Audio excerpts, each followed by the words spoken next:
வெளிமடை கல்வெல பகுதியின் உமா ஓயாவில் குளிக்கச் சென்று நீரில் மூழ்கி உயிரிழந்த 2 சிறுவர்களினதும் இறுதிக்கிரியைகள் இன்று இடம்பெற்றன.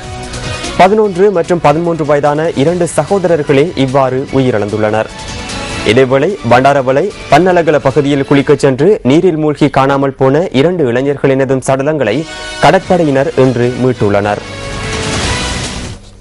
வெளிமடை திமுத்துகம நுகத்தலாவ பிரதேசத்தைச் சேர்ந்த முகமது இர்ஷான் மற்றும் முகமது ருக்ஷான் ஆகிய சகோதரர்கள் கல்வல பிரதேசத்தின் உமா ஓயாவில் நீராடுவதற்காக நேற்று பிற்பகல் சென்றனர். இதன்போது இளைய சகோதரர் முகமது இர்ஷான் குளிப்பதற்கு நீரில் இறங்கி சில நிமிடங்கள் கடந்தும் அவர் வெளியே வரவில்லை.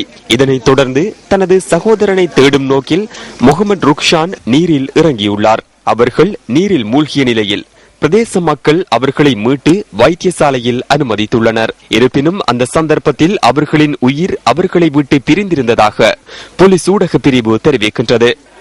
இதேவேளை பண்டாரவளை பனன்கல பகுதியில் குளிக்கச் சென்று 17 வயதுடைய உப்புல் குமார மற்றும் 18 வயதுடைய HM உப்புல் மதுசங்க ஆகிய 2 இளைஞர்கள் உயிரிழந்துள்ளனர். பண்டாரவளை சாமவத்தேகம பகுதியைச் சேர்ந்த இவர்கள் உறவுமுறை சகோதரர்கள் என்பது குறிப்பிடத்தக்கது. உயிரிழந்த உப்புல் மதுசங்க இலங்கை ராணுவத்தின் கொமாண்டோ படையில் சேர்வதற்கு தயாராக இருந்ததாக அவரின் உறவினர்கள் தெரிவிக்கின்றனர். பிரேத பரிசோதனைகளுக்காக சடலங்கள் பண்டாரவளை வைத்தியசாலையில் வைக்கப்பட்டுள்ளன.